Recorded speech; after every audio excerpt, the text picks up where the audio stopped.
हरे कृष्णा। स्वागत है इसके भाई शॉर्ट प्रेस। ओम नमो भगवते वासुदेवाय। ओम नमो भगवते वासुदेवाय। ओम नमो भगवते वासुदेवाय। नारायणं नमस्कृत्य नरं चैव नरोत्तमं देवीं सरस्वतीं व्यासं ततो जयमुदीरये। नष्टप्रायेषु अभद्रेषु नित्यं भागवत सेवया भगवती उत्तमश्लोके भक्तिर्भवति नैष्ठिकी। कृष्णाय वासुदेवाय नन्दनाय च नन्दगोपकुमाराय गोविन्दाय नमो नमः। ज्ञानज्ञस्य ज्ञानाञ्जनशलाकया चक्षुरुन्मिलितं येन तस्मै श्रीगुरवे नमः। पढ़ रहे हैं श्रीमद् भागवतम स्कंद प्रथम अध्याय प्रथम श्लोक से। ओम नमो भगवते वासुदेवाय। जन्माद्यस्य यतोऽन्वयादितरतश्चार्थेषु विघ्नस्वरार्थेने ब्रह्मदयात् कवये मुह्यन्ति यत्सूरयः। तेजोवारि मृदां यथा विनिमयो यत्र सर्वं शान्तं सदा निरस्तकुहकं सत्यं परं धीमहि। अभी तक हमने देखा कैसे भगवान जन्माद्यस्य इस सारी सृष्टि के का सृजन करते हैं, पालन करते हैं, संभाल करते हैं। और कल हमने देखा कैसे वह अन्वयात की तरफ डायरेक्टली और इनडायरेक्टली इस पूरे सृष्टि के विषय में वो जानते हैं। और स्वराट आगे बढ़ेंगे। अंतरंग और बहिरंग शक्ति के बारे में चर्चा होनी थी।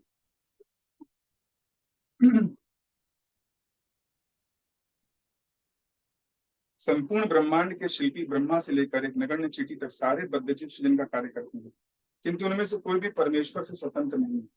भौतिकतावादी व्यक्ति व्यर्थ ही सोचता है कि उसके अतिरिक्त कोई अन्य सृष्टा नहीं है। ये माया या भ्रम कहलाता है। अल्प ज्ञान के कारण भौतिकतावादी अपनी अपूर्ण इंद्रियों को परे देख नहीं पाता और इस प्रकार से वो सोचता है कि पदार्थ किसी श्रेष्ठ बुद्धि के बिना ही स्वतः आकार ग्रहण करता है। तो ऐसे आधुनिक वैज्ञानिक बोलते हैं कि ये जो मैटर है वो अपने आप एक बहुत समय पहले एक छोटे से जगह पे था, पॉइंट पे था, और एक ब्लास्ट होता है, बिग बैंग होता है, और फिर वो एक्सपैंड करने और बढ़ते बढ़ते आज का जो ब्रह्मांड है उस रूप में आ जाता है। इसमें अनेक पेड़ पौधे हैं, मनुष्य हैं, पक्षी हैं, सारे जीव जंतु हैं। उनका शरीर एकदम डेवलप्ड है और इस वातावरण के अनुसार हमारी पृथ्वी जो है सूर्य के चारों तरफ घूम रही है और ऐसी स्थिति में घूम रही है कि थोड़ा सा अगर आगे होती तो जल जाती, थोड़ा पीछे होती तो एकदम ठंडी हो जाती और एकदम अनुकूल है। तो ये सब चीजें बहुत ही क्या कहते हैं कि लगता है कि बहुत काल्पनिक है, क्योंकि अचानक इतना बड़ा ऑर्डर, इतना सब कुछ विश्व में घटित हो रहा है वो सही नहीं हो पाता। हम कुछ भी कार्य करते हैं, अगर घर बनाते हैं तो उसमें कुछ ना कुछ त्रुटि रह जाती है। पानी कहीं से लीक करने लगता है, वो मेंटेनेंस करना पड़ता है। लेकिन यहाँ देख रहे हैं कि हाँ सब कुछ बड़े आसानी अच्छे से चल रहा है, बढ़िया से चल रहा है। तो यह गलत है कि पदार्थ जो है, मैटर अपने आप सारा कार्य कर रहा है।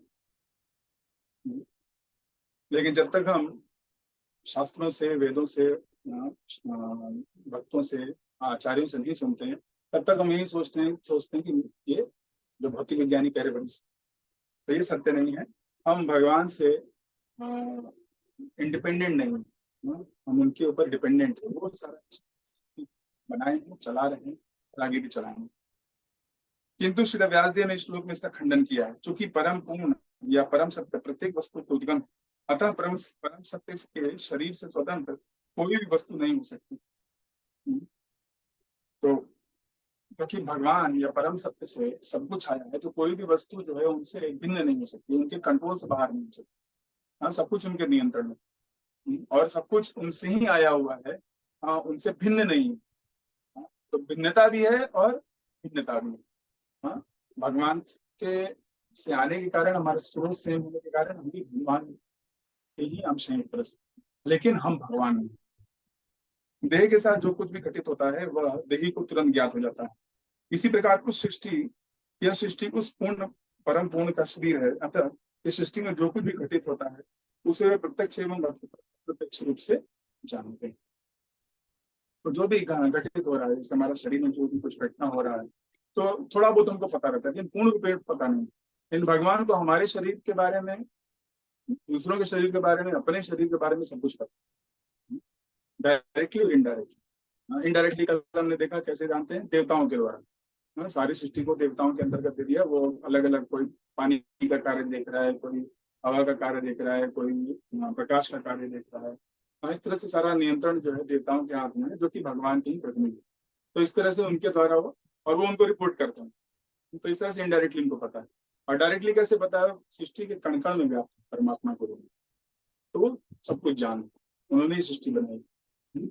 और भगवान मतलब जो कि पूर्ण कॉन्शियस है, अभिज्ञ, वही यहाँ पे डिफाइन कर रहे हैं। ये वो अभिज्ञ है, सब कुछ जाता है, अनभिज्ञ नहीं। देखिए दो शब्द होता है, एक होता है अभिज्ञ,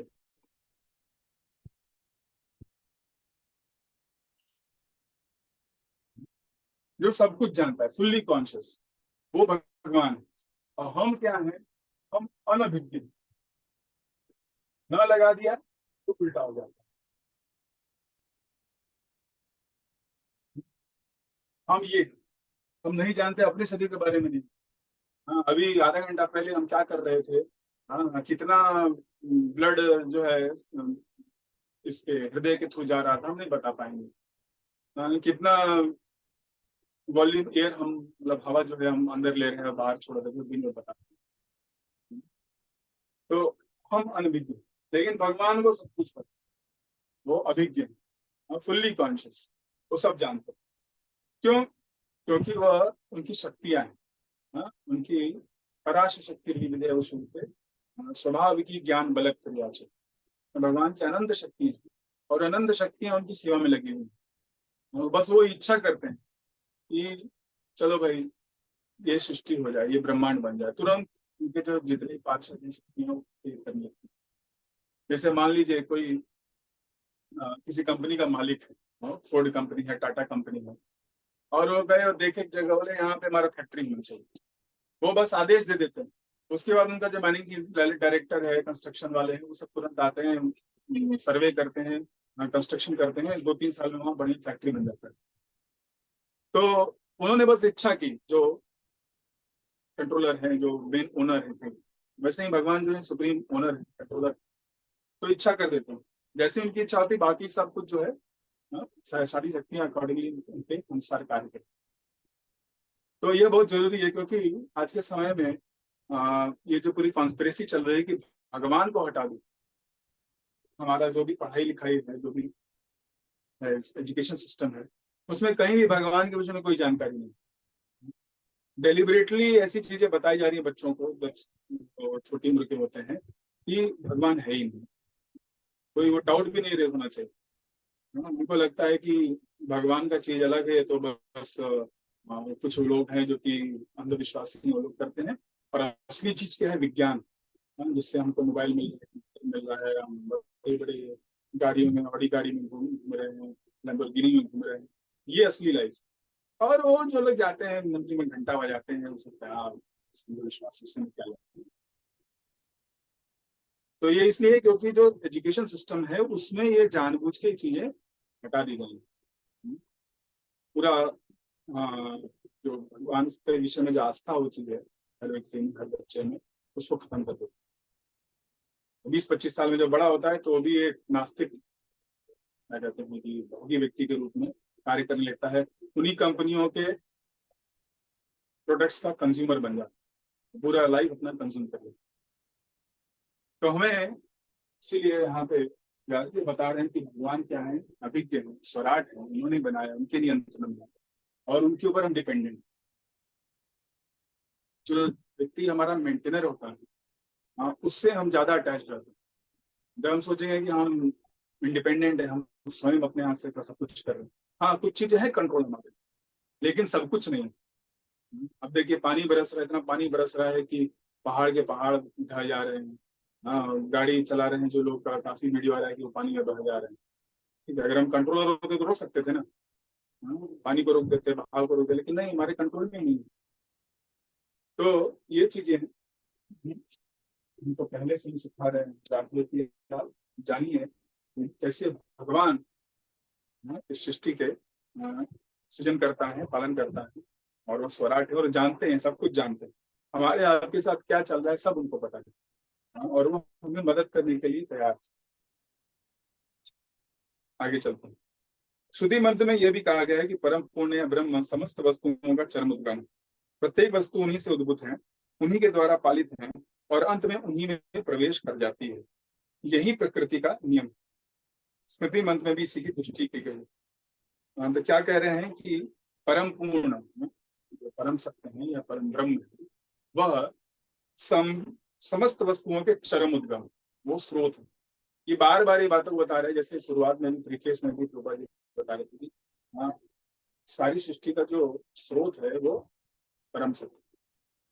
तो हर रोज सुनने के बाद भी हम भूल जाते हैं, तो कितना जरूरी है बार बार सुनने से चाहिए हमें फिर से याद आ जाता है। तो स्मृति मन में इसकी पुष्टि गई है। कहा गया कि ब्रह्मा के कल्प, यहाँ ब्रह्मा की बात हो रही है। देखिए दो शब्द है, एक है ब्रह्म, एक है ब्रह्मा। इन दोनों में अंतर है।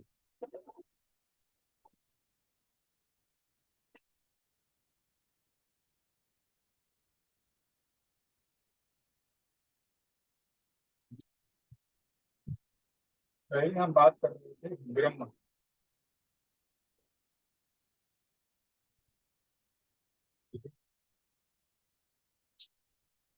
जिसको इंग्लिश में लिखते हैं तो ब्रह्मन बोलते हैं।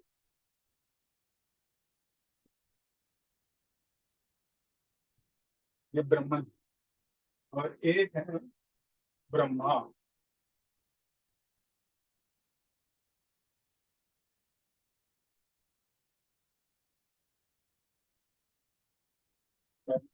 क्लियर कर रहे हैं, बाद में कंटिन्यू करेंगे।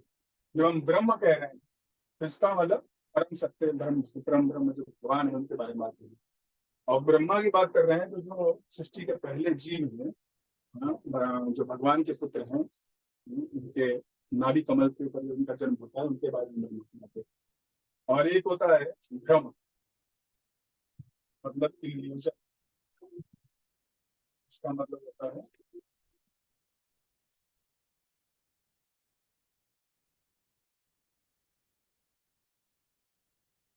भ्रम में पढ़ेंगे, इल्यूजन में पढ़ेंगे। तो ये तीन शब्द हैं, इन तीनों के बीच में हमें डिफरेंस पता है। वरना जो हम पढ़ रहे हैं सुन रहे हैं उसमें गलत हम समझ सकते हैं। तो ब्रह्मा जी के कल्प के बाद में हो रही बात हो रही है। कहा गया है कि ब्रह्मा के कल्प के प्रारंभ में जिस उद्गम से सारी वस्तुएं उद्भूत होती हैं और अंततः जिस आकार में वो प्रवेश करती हैं वो परम सत्य परम या ब्रह्म। तो जहां से सारी वस्तुएं आती हैं और जिसमें वापस प्रवेश करती हैं, हाँ, तो भगवान से आते हैं और भगवान वापस प्रवेश कर जाती है। महाविष्णु जो है वो योग निद्रा में है और कर्णोदक्षाई विष्णु के नाम से जाने जाते हैं महाविष्णु। और कर्णोदक सागर में वो विश्राम कर रहे हैं। उनके जो जहाँ पे बाल है, रोए रोए में से जो छेद है उसमें से सारे के सारे ब्रह्मांड निकलते हैं और फिर वापस वो प्रवेश कर जाती है। वही बात यहाँ बता रहे हैं। भौतिक वैज्ञानिक मानकर चलते हैं कि ग्रह मंडल का उद्गम सूर्य है, किंतु वे सूर्य का उद्गम नहीं बता पाते। यहाँ पर चरम उद्गम की व्याख्या की गई है। तो जो साइंटिस्ट लोग हैं बोलते हैं कि सूर्य से सब कुछ आया है, लेकिन सूर्य कहाँ से आए वो नहीं बता पाते। तो कुछ दूर तक वो ले जाते हैं और उसके बियॉन्ड फिर उनका ज्ञान नहीं है, लेकिन वो ऐसा पोस्ट करते हैं कि यही सत्य है और इसके आगे जानने की आवश्यकता नहीं। तो यहाँ पे चरम उद्गम जो अल्टीमेट सोर्स है उसके बारे में बात करेंगे। वैदिक वाङ्मय के अनुसार ब्रह्मा जो सूर्य के तुल्य माने जा सकते हैं, परम सृष्टा नहीं है। इस श्लोक में कहा गया कि ब्रह्मा को वैदिक ज्ञान भगवान के द्वारा प्रदान किया गया। तेने ब्रह्म हृदय आदि कर्म। तो ब्रह्मा जी जो है वह सृष्टि के परम स्रोत नहीं है, क्योंकि उनके भी स्रोत, उनके भी ज्ञान का स्रोत कौन है? भगवान है। हाँ, वही भगवान, वही परम सत्य ने उनके हृदय में ज्ञान दिया। अगर उनको ज्ञान होता वो परम सब कुछ अपने से, तो वो उनके ऊपर डिपेंड नहीं करते। तो वो भी स्वराट नहीं है। स्वराट कौन है? सिर्फ कृष्ण। कोई चाहे तो तर्क कर सकता है कि प्रथम जीव होने के नाते ब्रह्मा को प्रेरित नहीं किया जा सकता, क्योंकि उस समय कोई दूसरा व्यक्ति जीवित नहीं। यहाँ पर कहा गया है कि परमेश्वर ने गौण सृष्टा ब्रह्मा को प्रेरित किया कि जिससे वे सृजन कार्य कर सकें। तो कई लोग नास्तिक लोग जो है तो बोलते, नहीं नहीं, ब्रह्मा जी को कोई आवश्यकता नहीं, तुमको प्रेरित किया, वहां तो कोई था ही नहीं, पहला व्यक्ति वो है, पहला जीव वो है, तो कैसे उनको कोई पढ़ा सकता है, कैसे उनको कोई ज्ञान दे सकता है? नहीं, भगवान के हृदय में ज्ञान देते हैं, क्योंकि भगवान जो है उनकी सृष्टि नहीं होती। भगवान बोलते हैं पहले मैं था, अभी भी मैं हूँ और आगे भी मैं रहूँ। ये ब्रह्मा शिवा रुद्र सारे इंद्र चंद्र ये आते हैं और चले जाते हैं, लेकिन मैं हमेशा रहता हूँ। मैं और मेरा आता हमेशा रहता है, वो इस भौतिक सृष्टि के परे। तो वो भगवान जो है वो ज्ञान देते हैं ब्रह्मा जी।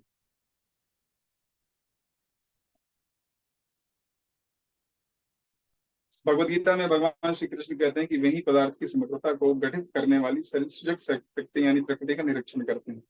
मया दक्षिण प्रकृति सुते चराचरम, आप श्लोक का यहाँ पे बता रहे हैं भगवत जी उसमें से कि भगवान स्वयं नियंत्रण करते हैं, इसे आंखों से कोई देखता है, माया दक्षिण, अक्ष मतलब आंखें। तो जो कंट्रोलर जो होता है मेन आदमी, बस देखता रहता है, ऑब्जर्व करता है, जहाँ कुछ गड़बड़ तुरंत पॉइंट आउट करता है, भाई इसको सही करो, और लोग उसको सही कर देते। वैसे भगवान पूरा नियंत्रण रखते हैं बस अपनी आंखों से, वो प्रकृति का निरीक्षण करते हैं। अतः ये ऋषि व्यासदेव ब्रह्मा की नहीं अपितु परमेश्वर की पूजा करते हैं, जो सृष्टि कार्यों में ब्रह्मा का मार्गदर्शन करने वाले। इस श्लोक में अभिक तथा स्वराट शब्द महत्वपूर्ण है। ये दो शब्द परमेश्वर तथा अन्य जीवों में अंतर बताते हैं। दूसरा, कोई भी जीव अभिज्ञ अथवा स्वराट नहीं है, अर्थात कोई भी जीव न तो पूरी तरह से जानता है न पूर्ण रूपेण। तो जैसे हम बता रहे थे कि अनभिज्ञ, हम अनभिज्ञ और हम स्वराट नहीं है, हम डिपेंडेंट। जो भी जीव है, उसे कोई अगर बच्चा है तो अपने माता पिता के ऊपर डिपेंडेंट, माता पिता जो है वह सरकार के ऊपर डिपेंडेंट, सरकार जो है वह इस सृष्टि के ऊपर डिपेंडेंट, जो देवता लोग सप्लाई करते हैं। और देवता जो है वो महामाया के ऊपर डिपेंडेंट है, महामाया जो है कृष्ण के ऊपर डिपेंडेंट। तो इस तरह से पूरी सृष्टि चल रही है, और हर व्यक्ति जो है वह एक दूसरे व्यक्ति के ऊपर डिपेंड कर, सिर्फ भगवान को छोड़, परम सत्य को छोड़, वही सिर्फ है जो कि स्वराट है और अभिज्ञ, संपूर्ण रूप से सब कुछ जानते हैं। यहाँ तक कि सृष्टि करने वाले ब्रह्मा भी परमेश्वर का ध्यान करना होता है। वो भी जब ब्रह्मा जी को सृष्टि करनी होती है तो पता नहीं था, जब जन्म होता है तो जाते हैं वो भगवान के नाभि कमल से उतर के नीचे जाते हैं, उनको गर्भोदक सागर दिखा तो बहुत भयानक लगता है, फिर वापस चले जाते हैं। फिर वहां पे उनको तप शब्द का तप सुनाई देता है, तब वो तपस्या करना चालू कर देते, और 1000 साल तपस्या करने के बाद उन्हें भगवान से ज्ञान प्राप्त। तो वो भी क्या कर रहे हैं, भगवान का ध्यान कर रहे हैं। और यहाँ पे बता रहे कि इसलिए व्यास देव भी ब्रह्मा जी का ध्यान नहीं करके कृष्ण का ध्यान कर, तो उनको भी ध्यान करना। तो फिर आइंस्टीन जैसे महान विज्ञानियों के विषय में क्या कहा जाए, तो वैज्ञानिक लोग वो इस छोटे मोटे यहाँ के मनुष्य वो थोड़ी महान। जब ब्रह्मा जी परम सत्य नहीं तो इन लोगों को क्यों पूजना? जब कोई विज्ञानी ऐसा मस्तिष्क नहीं बना सकता तो फिर उन मूर्ख नास्तिकों का क्या कहना जो भगवान की सत्ता को चुनौती देते हैं। यहाँ तक कि मायावादी निर्विशेषवादी जो अपने को भगवान से एकाकार होने की डींग मारते रहते हैं, न तो अभिज्ञ है न स्वराट। तो बड़े बड़े मायावादी लोग जो तो शास्त्र में एकदम पारंगत होते हैं और बड़ी बड़ी बातें करते हैं ब्रह्म के बारे में, लेकिन वो भी स्वराट नहीं है। एक बार एक मायावादी जो है ट्रेन में जा रहे थे, तो बोले नहीं हम सब भगवान है, तुम भगवान है, सब भगवान। तो एक भक्त उनको बताया नहीं ये गलत है, सत्य नहीं है, आप भगवान नहीं, आप सब कुछ नियंत्रण नहीं कर सकते। नहीं नहीं हम सब नियंत्रण कर सकते हैं। अच्छा ठीक। कुछ देर बाद उनको 2 नंबर जाना था, वो ढूंढने लगे भाई किधर है, बाथरूम किधर है, तो ड्यूटी जाके सारा बाथरूम लॉक कर दिया। नहीं आप तो परम नियंता है, सब कुछ नियंत्रण कर सकते हैं, नियंत्रण कर लीजिए, अपने वेगों के ऊपर काबू कर लीजिए। अरे नहीं नहीं ये सब बातें हटाओ, पहले हमको जाने दो। नहीं नहीं पहले मानो कि तुम जो है नियंत्रक नहीं है। हाँ ठीक है भाई मैं मानता हूँ नियंत्रक नहीं, माना गया अंदर, फिर जब हो गया सब करके आया तो फिर नहीं मैं भगवान हूँ, तुम भगवान, सब भगवान तो बड़ी बड़ी डींग मारते हैं, बड़ी बड़ी बातें करते हैं, लेकिन उनको जब मौका आता है तब उनका असली चेहरा निकल के आ जाता है। ऐसे एक बार एक गांव में एक मायावादी चिंतक थे, जाके बताते हैं हम सब भगवान है, तुम बस भूल गए हो, पता नहीं आता हो, तुम ये हो तुम वो हो, सब कुछ और ये जो सब दिख रही सृष्टि सब माया है। तो सब गाँव वाले बोले जी महाराज बहुत बढ़िया महाराज, सही बात करें। तभी वहां पे एक शेर का आगमन, तो जोर से दहाड़ता है, सारे के सारे जो है लोग भाग गए, और ये जो प्रवचन करता थे ये भी पेड़ के ऊपर चढ़ जाते। तो अगल बगल लोग खड़े थे, बोले कि महाराज जी ये तो सब भ्रम है, आप क्यों इतना चिंता कर रहे हैं, भ्रम में तो हम पड़े हैं, आप तो भ्रम से मुक्त है। नहीं नहीं नहीं, भ्रम नहीं है ना, अभी इसको जाने दो।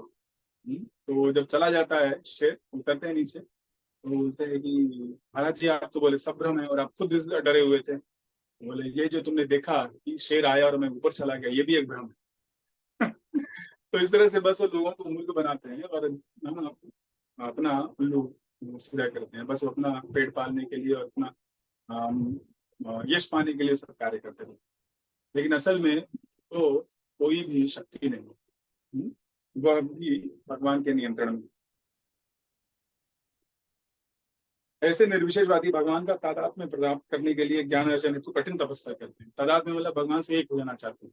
हाँ, मैं भगवान में विलीन हो जाऊंगा, इसलिए कठोर तपस्या करते हैं। ठंडी में चले जाएंगे, गंगोत्री यमुनोत्री जाएंगे, बर्फ फोड़ करके बर्फ के अंदर खड़े जाएंगे। हाँ, गर्मी होगा तो राजस्थान में जाके चारों तरफ जो है आग लगा देंगे, ऊपर से सूर्य से अपने बॉडी को तपाएंगे। इतना कठिन तपस्या करते हैं। हाँ, कांटे के बेड के ऊपर सोएंगे, इतना सब करते हैं, लेकिन फिर भी वो भगवान नहीं बन सकते, क्योंकि भगवान हमेशा भगवान रहते हैं। इन लोगों ने गलत धारणा बना दी है कि मनुष्य जो है भगवान बन सकता है और भगवान जो है मनुष्य बन सकता है। तो कृष्ण को मनुष्य बता देते हैं और अपने आप को भगवान बता देते हैं। तो ये सब गलत है।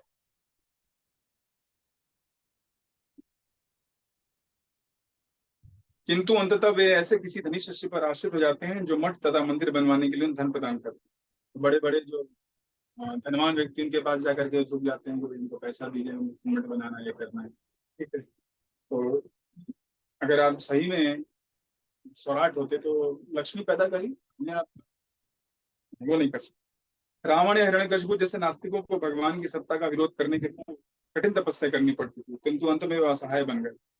और जब भगवान क्रूर मृत्यु के रूप में उनके समक्ष प्रकट हुए तो अपने आप को बचा नहीं पाए। यही हाल उन आधुनिक नास्तिकों का है जो भगवान की सत्ता का अवमानना करते हैं। ऐसे नास्तिकों को वैसा ही दंड मिलेगा, क्योंकि इतिहास की पुनरावृत्ति होती है। जब लोग ईश्वर की सत्ता की अपेक्षा करते हैं, तब तक प्रकृति तथा उसके नियम उन्हें दंड देते हैं। तो जब भी हम भगवान को नहीं मानते तो प्रकृति हमें दंड देती है।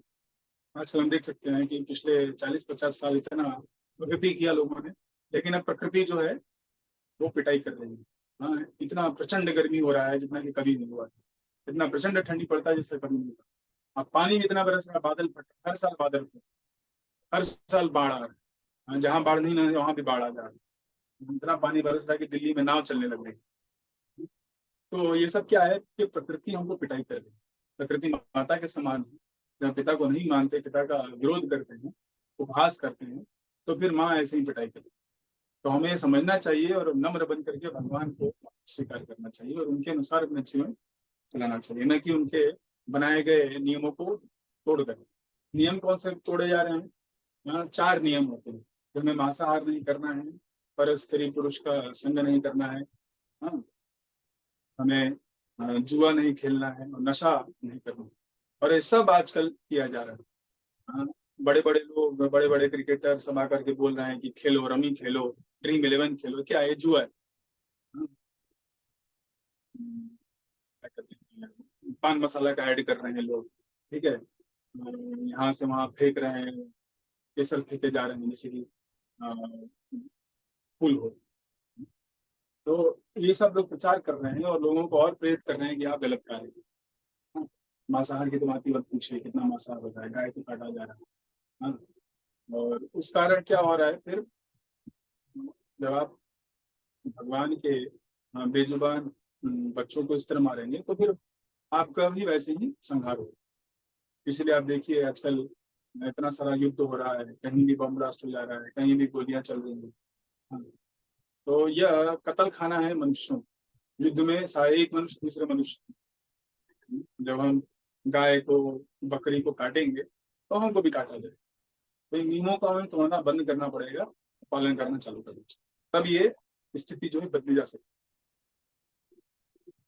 तो इसकी पुष्टि भगवद गीता के प्रसिद्ध श्लोक द्वारा भी की जा होती है। यदा यदा ही धर्मस्य ग्लानिर्भवति भारत तदात्मानुष्यामि। जब जब धर्म की हानि होती है और अधर्म की वृद्धि होती है, तब तब हे अर्जुन मैं स्वयं अवतरित होता हूँ। तो भगवान स्वयं अवतार लेते हैं जब भी ऐसे क्या कहते हैं लोग नियमों का पालन नहीं करते और विरोध करते हैं, तो भगवान स्वयं अवतरित होते हैं। तो भगवान चैतन्य महाप्रभु स्वयं इस धरती पे आए, उन्होंने ये हरे कृष्ण नाम सबको दिया है, शास्त्रों को पालन करने के लिए प्रेरित किया है, तो हमें वो स्वीकार करके कम से कम अपना जीवन धन्य बनना चाहिए। सब लोग पानी में डूब रहे होंगे, लेकिन अगर हम एक नाव पे चढ़ जाएं, भगवान के चरणों की जो नाव है उसको, उसका आश्रय ले लें, तो हम पार हो जाएंगे और बाकी लोगों को भी हम इंस्पायर कर सकते हैं इस भगवान के चरण को स्वीकार। हरे कृष्ण। श्रीमद् भागवतम की जय। श्रील प्रभुपाद की। तो हमने देखा कैसे भगवान अभिज्ञ हैं और स्वराट हैं, और ब्रह्मा जैसे जो जीव है वो भी स्वराट नहीं है। मायावादी लोग भी अपने आप को स्वराट होने का दावा करते हैं, लेकिन वो नियंत्रण नहीं करते, और वैज्ञानिकों की तो बात ही छोड़ दी, तो तुच्छ मनुष्य। हरे कृष्ण। श्रीमद् भागवतम की जय। श्रील प्रभुपाद की। आज हम प्रश्न उत्तर नहीं ले पाएंगे, किसी का कुछ प्रश्न है तो व्हाट्सएप पे क्वेश्चन। हरे कृष्ण। बहुत बहुत धन्यवाद।